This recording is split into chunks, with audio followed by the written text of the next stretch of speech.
buddy, we're live. Hi, what's up? Steve, how you doing? Well, thank you. Thank you. So, I've never met you. We've never met until today, right?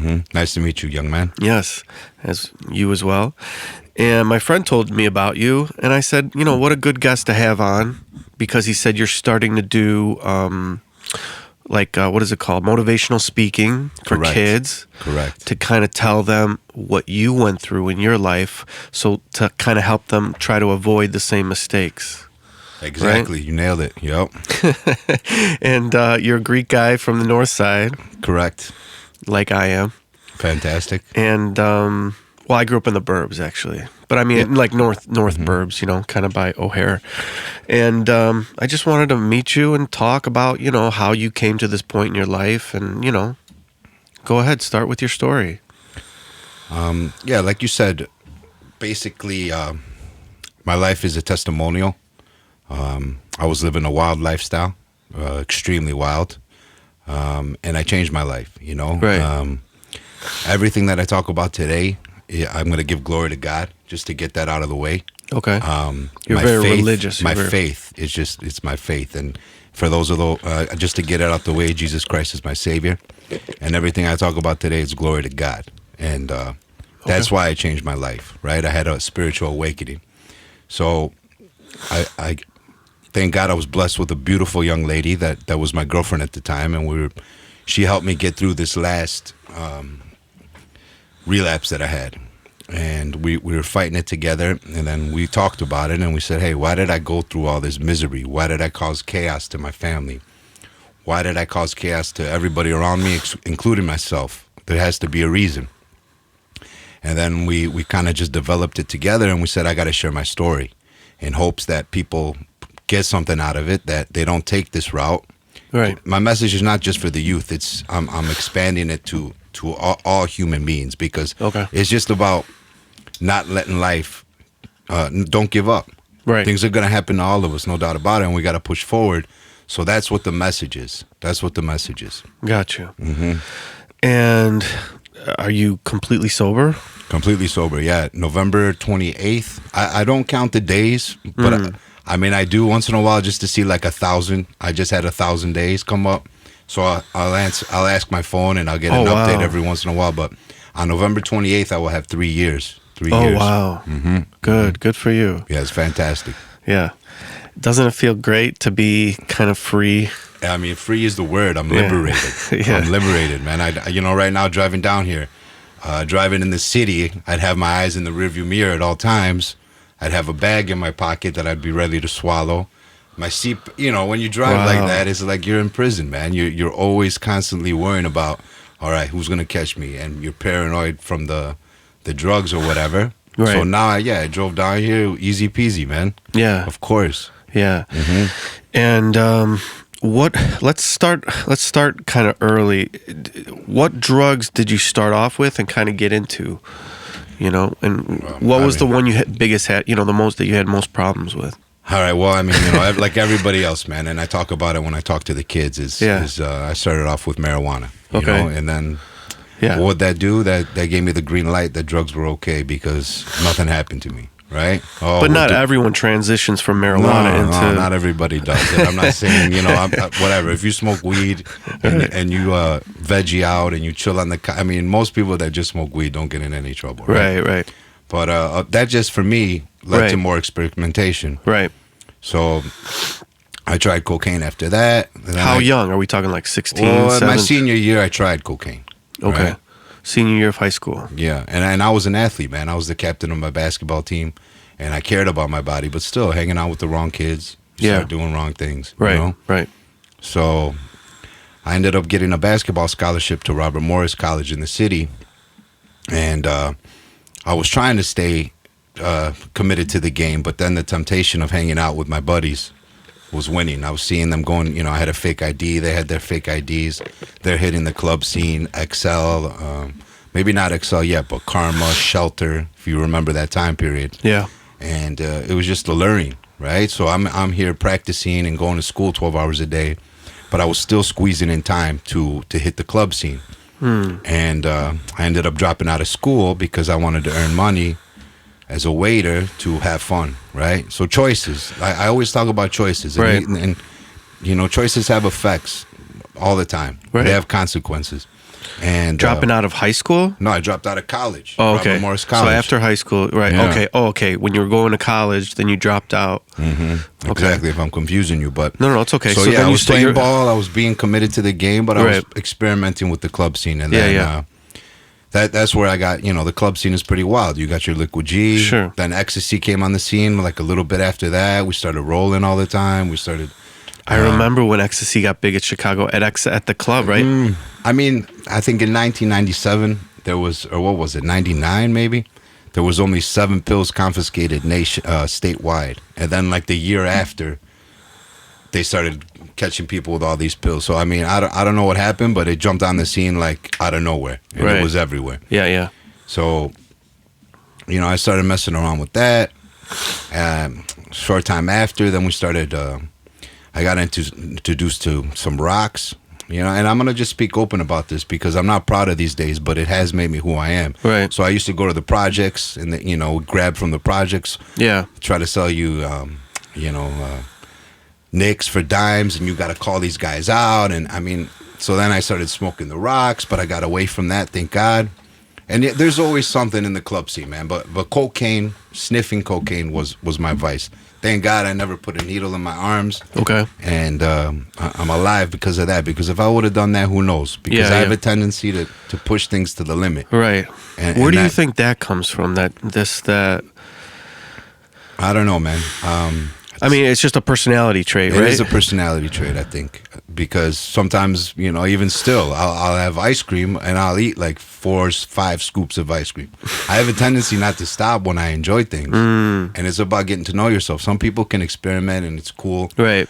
but for some reason I have it. I don't know if it's hereditary. I don't know if it was the people I was hanging out with that we would always go balls out, and that led me to learn that habit. And that's a good discussion. That's up for debate. Yeah. But I mean, me and myself, yeah, I would go all out. Right. Right.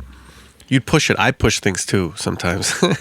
I've done it, not to that extent, but I've pushed it for sure. Especially when you're young, you want to, you don't want to go out late. You don't want to go home. You don't want to do the things that you're supposed, Of course, that you're yeah. supposed to do, and you're course. having fun. And I've definitely had times in my life where I wanted to see how much fun I could have. Of course, yeah. And so yeah, it's definitely a personality trait, though, I think, because you could have 2 brothers and one brother could have it, one brother could not be that way. You know what I mean? I think it's just maybe something in our DNA or something. I don't know. But and I also had friends, and sometimes I'd be the one pushing, and they wanted to, like, I had some friends quit drinking before me. You know what I mean? Mm-hmm. I haven't quit, but they slowed down a lot before I did. Let's put it that way. Like, they slowed down in like their early 30s, and I kept going through my mid 30s. I was still going out and having a good time. Yeah. So I don't know, and I think everyone's kind of got their time, got to find their own time and find their own way, and maybe yours was just, took longer to set, Yeah. to slow down, Yeah. to slow down. But so you're saying up until 3 years ago, you were still going pretty hard, or no, or was it tapering off, or was it still going pretty hard? No, it just got worse, man. It's a progressive disease. I don't know if it's a disease or not, but when you're living that lifestyle, it does get worse. And I got to the point where, I was waking up and drinking, Ooh. and I needed it to function, and Oh, then wow. I needed to make sure my connect was in order midday, and it got to the point where, if I, So then you needed the coke, kind of like to stay up, and like you Or do to- both. Would you yeah. do both every day for years? Let's say. A lot of the times, yeah. A lot of Yeah. the times, yeah, because you're getting to the point where you've been drinking since you got up at 9, and then the coke kind of levels you out. Right. You think it does, but then whatever the case. So yeah, I wouldn't say every day, but towards the end of it, which was about 6 years ago, I was doing it on a daily basis, Okay. and then I finally got to the point where my family was influencing me because I was driving them nuts, and I got Yeah. pushed towards recovery, and I finally. I was forced into rehabs before, but this time I wanted to go somewhere and get better. and I looked up sobriety places and sober livings, and I found a place in California with my brother. And I was on a plane like a month later. I had to stay a month. I stayed a month with my mom, and I gave her my keys and everything. So I started doing it on my own because I was serious about it. I'm like, you know what? I don't want to live like this anymore. And that's the thing. If you're going through addiction, you need to step up and say, I want to change. Because if people are trying to force you into doing it, it's not going to work. But when you want it, Right. I mean, that's when, and rock bottoms, influence that and suggest that you need it. So, I mean, 6 years ago is when I really started getting serious about doing it. But I fell off a few times along the way. But I was getting a taste of sobriety, and I was liking who I was, which was my real self. I was getting to know my real self again. Right. And then I would fall off because, it's tempting still. Yeah. And then finally I broke through. 3 years, this is the longest I've ever had by far. Before I had like 8 months at one point. I was building on it, and then I'd go back. Gotcha. And when you go back, it gets just as destructive to where you just pick off where you left off even harder. So I got to the point where it's like, look, I don't want this. It's not who I am. I like who I am when I'm sober. So experiencing myself, I got to like myself sober. Yeah. And little by little, and then finally I had the breakthrough. Exactly. So How did do you, when you speak to people, do you talk about religion, or do you not talk about religion, or do you? I mean, unfortunately, they've taken God out of schools. Yeah. You can't talk about God, and there's a lot of, you see what's going on today with the youth, But Yeah. So what I do is I don't make it religious, but I do give a shout out to the big guy upstairs, Right. maybe 2 or 3 times, Yeah. and that's a way to politically correct. Get your point across. Right. So, and then I have a moment where I talk about getting on my knees when I was locked up on the hospital bed with one handcuff. I woke up handcuffed to the bed, and that's the moment when I surrendered. So I talk about surrendering to the Lord without saying the Lord. Why were you handcuffed to the bed? I mean, I've had a few run-ins. I was good at dodging the police. But with the law. Yeah. So I caused some problems. I don't know if they gave me something to knock me out or if it was just by my own doing, but I woke up and I was cuffed to the bed. Oh, okay. And then that was what inspired me wanting to get help. It's like, you know what? I can't do this anymore. Yeah. And I had that God shot, that God moment where I asked him to get involved into my life because me running my life wasn't working. Gotcha. Right? You need someone to drive you. And when you have faith in the higher power, and you put your control in that, and that you let them steer the wheel, that's when things get better. Right. Yeah. Did you lose a lot of friends when you got sober? Did you lose any of your old homies that you used to hang out with and stuff like that? Are they still in the life? I mean, I got to the point where I was losing friends just because of my addiction as well. Even my friends The good that friends. were partying with me, didn't want to hang out with me sometimes because I was just getting that wild, that belligerent, that ignorant, where I was losing friends anyways. Oh. As far as the people that I used to, people, places, and things, right? If I wanted to change, I didn't. Do I speak to some of these people just to see how they're doing? I do. I keep in touch here and there, but as far as hanging out with people that get loaded, and that's the only way they can have fun, no, I don't associate with people. It's just not me. I don't have an interest to be at a bar and to keep repeating myself and to be wasting my time like I used to for hours on end. You know what I mean? I know, man. Yeah, unfortunately, I don't. It's not unfortunate. It's just they're not in my life anymore because I've chosen a different path. Yeah, exactly. But do I check in on some people that I care about? I still care about them. I pray about them. I wish them well. But I don't associate with, because those guys, a lot of those people were just people I was getting high with. Right. And it sometimes the relationship is nothing more than that. You just share. You're just sharing the highness. Right. Yeah. There's nothing deeper than that, really holding it together. Unfortunately. Yeah. So, did you have any anger? Like, was anger an issue with you ever growing up or doing stuff? I mean, when I was loaded, I would create chaos and anger and break things and things of that nature. Now, what caused it? Me drinking? I don't know, man. That's a good question.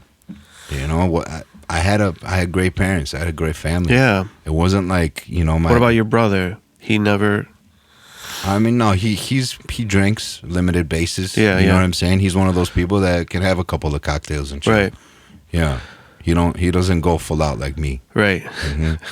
Yeah, I know. Yeah. I've had those days where, oh, I'm not going to drink. And then my buddy's like, let's just have one or a couple. When you have one or a couple, then it's off to the races. You know what I mean? Because then you're Of like, course.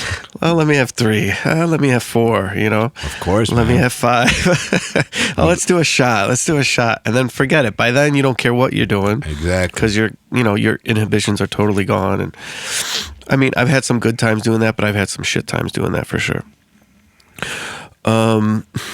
Here's the thing: if you're doing it, all right, you get caught up in the moment. There's a wedding, there's an atmosphere.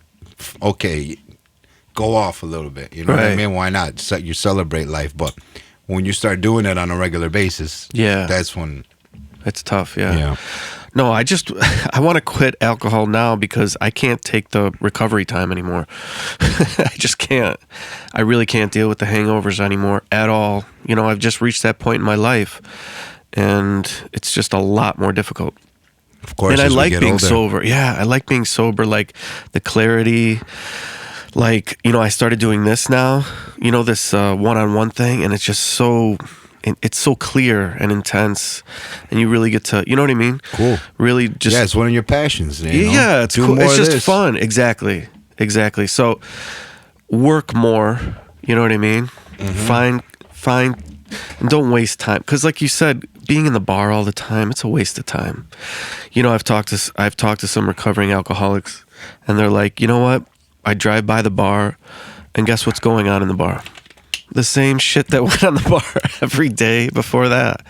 It's always the same shit. There's nothing going on. People are getting fucked up, Yeah. and they're talking stupid. It might be fun for a few minutes, but it's really just a waste of time. It's an escape, right? Yeah, of course, no doubt about it. It's not really productive, let's say, you know, but I don't think there's anything wrong going to watch a football game with your buddies and having a few drinks. But, you know, like you said, it's about the person, the personality type. So how have you learned to live like the new life, you know, this clean and sober life? You got married Of course, yeah. I got married. and you have some kids now, We have some kids. Yeah, to put it lightly. yeah. We just brought triplets into the world. May Triplets. 26, correct? Wow. Yes. Congratulations. Thank you, brother. That's I appreciate amazing. that. I That's appreciate amazing. that. You have a long road ahead of you. You got 20 years. I mean, that's of, I gotta be sober for them too, man. oh, you know, yeah, that's you even- have to. That's it. You have to. There's you know? no way. You're going to be so busy. No, Are they all girls? All what? 2 little girls, Kana and Kalai, and one little boy, Keros. Keros, I gave him middle names. Andrea from my pops, you know how the Greeks do. Yeah. And Geliki from my mom. So shout out to the parents, of course. Wow. Are you excited? I mean, I'm excited. Yeah. They're actually in Mexico right now. My wife is with them. They were born there. And I just got back. Actually, when I spoke to you, I was down there. Yeah, and yeah. we communicated. I got to visit them. They're getting chubby. They're smiling. You know, because they were born premature a little bit. Okay. So they're doing great. Oh, good. Yeah, good. thank God for that. No doubt about it. Have you has religion helped you replace, I mean, a I lot don't know of- if it's religion. I don't necessarily call it religion. or your relationship with? Of course, yeah. I mean, one of my secrets that I share with the people I speak with. My third secret is the importance of private time.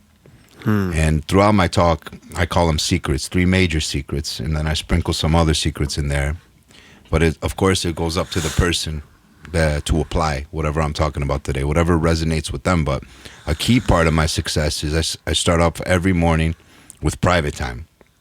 I go into my room. I have a little room in my place, and there's my prayer room. I call it my prayer room. And I read a little bit of scripture every morning. You know, I do my connecting. I do my prayers from my heart. Yeah. You know, and that's how I start my day. So if I don't start like that, I'm sick, man. It's like I used to be dope sick or hungover or whatever the case is throughout my day. Not necessarily dope sick because, well, I mean, Yeah.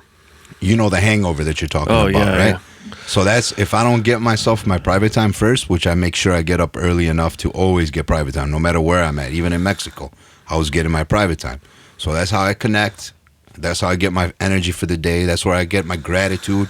I thank Is my it like creator. meditating kind of? Well, I mean, Or it's your I own dive into the book. system of, oh, okay. I dive No. into the book. I meditate on the word a little bit. Okay. I thank my creator for what I have, my health, my sobriety. Yeah. Now my family. You show gratitude. I show gratitude, man. Of course, gratitude is a huge part of everything. Yes, it is. So I got my gratitude moments. Of course, I do my prayer request. I pray for people around me, even my enemies.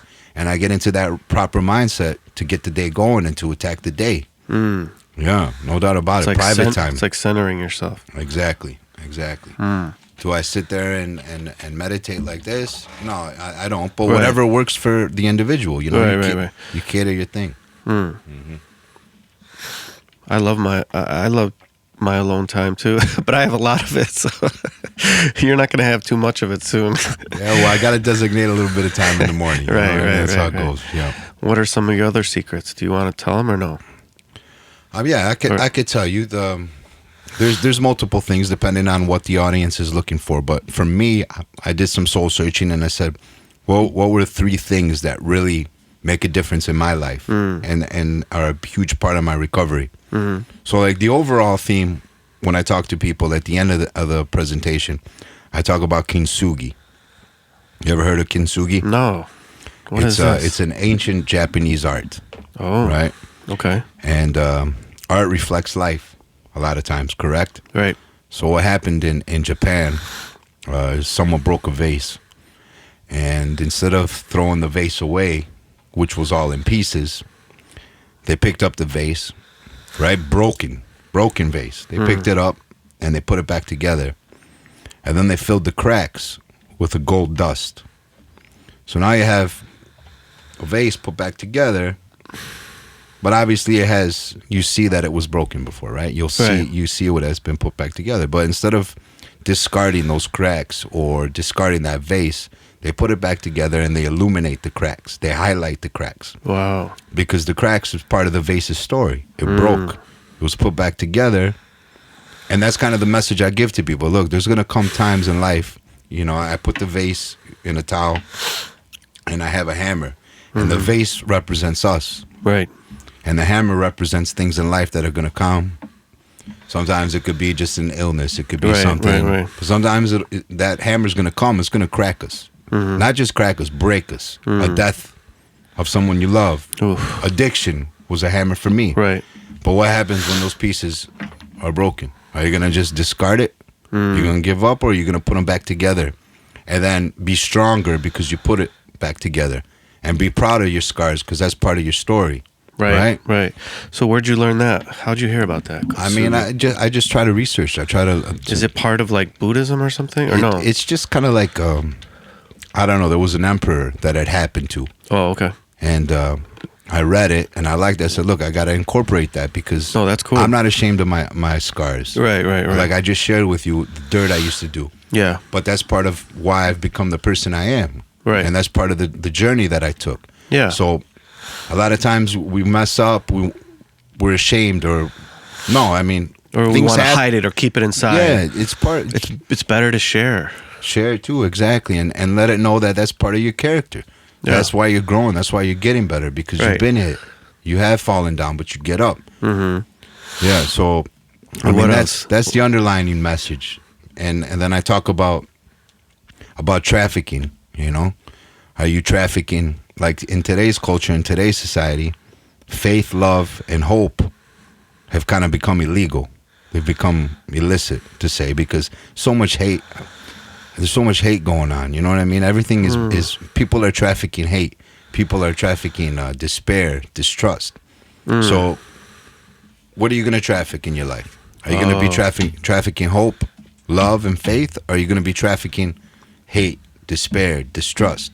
Right. Right? So I start off telling about when I was trafficking hate, when I was trafficking negativity. Yeah. And then now I'm trafficking positivity. Right? So the first secret that I share with the audience is about being yourself. I was following a lot of people, and that's how I got caught up into that lifestyle because I wasn't being myself. And especially as teenagers, it's easy to follow You want to be part of the group, the crew, Yeah. the in crowd. You want to.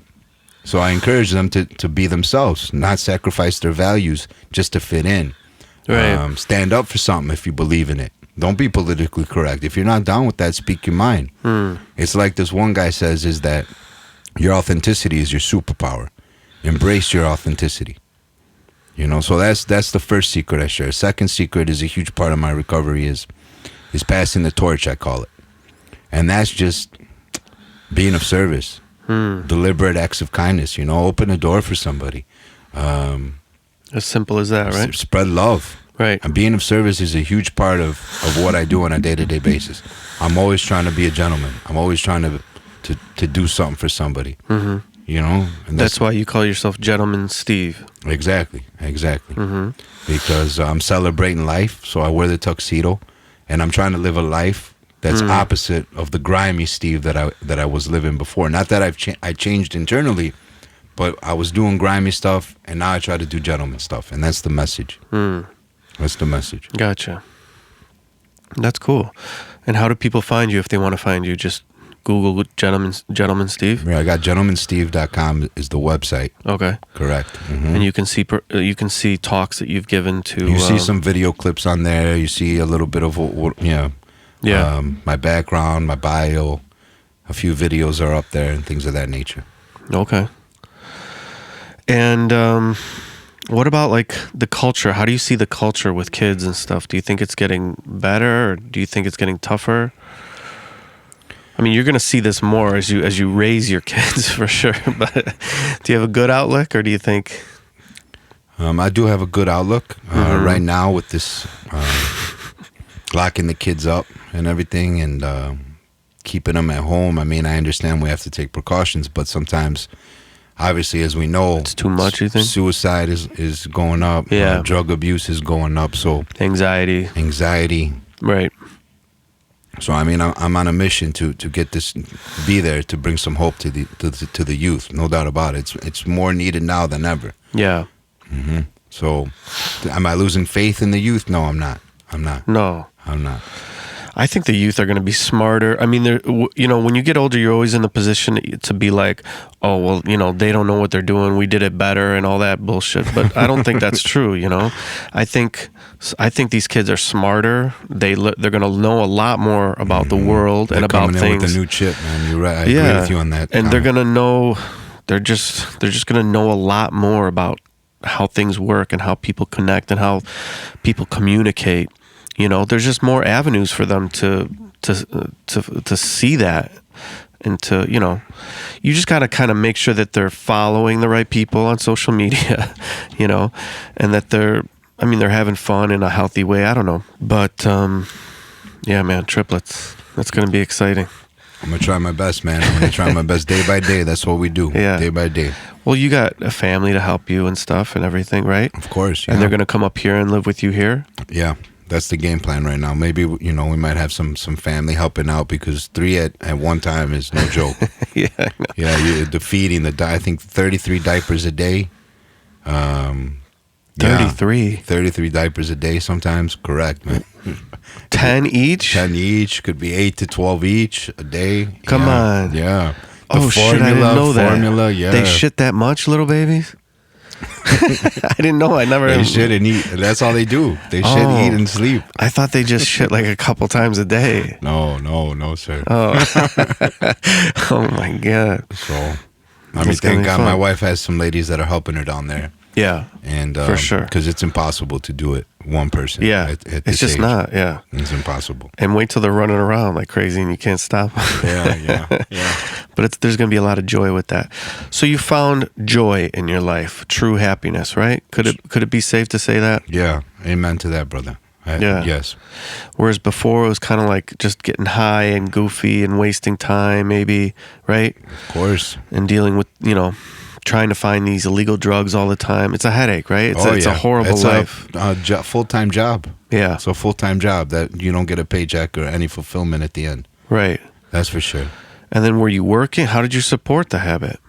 Of course. As an addict, you need money every day. You find ways, man. We always find ways. Yeah, and a lot of times it's not, it's not a good way. shady stuff. But yeah. I was working. I was always in the restaurant industry, serving tables, bartending, whatever it was. But Okay. I would also lose jobs because, not that I wasn't an incredible. I mean, I was blessed with being a great server. But when you're loaded at work, Yeah. you know what I'm saying? I would party at work. I would drink at work, and eventually I'd let it go a little too far, and it'd be noticeable. And they didn't want to let me go, but what can they do?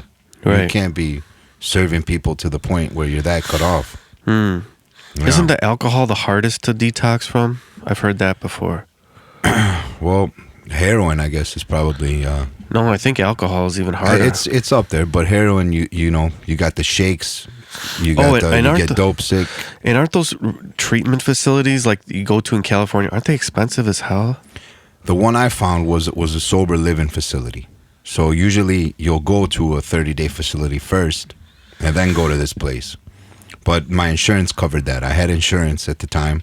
Oh. And my insurance covered that, yeah. And it was expensive, of course. I mean, It they was. can be anywhere from what, like 50 to 100 grand or something, or even more, right? I don't even know. I think my insurance was getting billed monthly, up to like 25 a month, something like this. Whoa. If I might be mistaken, but it, Okay. But all right, that was I learned a lot about myself out there because, one, I was away from everything.